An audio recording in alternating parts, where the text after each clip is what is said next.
Христианские притчи. Наследие святых отцов. Ответ Иисуса.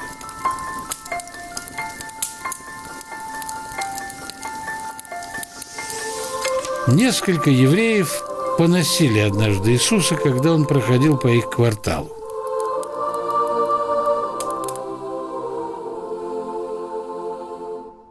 Но он отвечал вознесением молитв во благо их. Некто спросил его: «Ты молился за этих людей? Разве ты не испытывал к ним гнева?»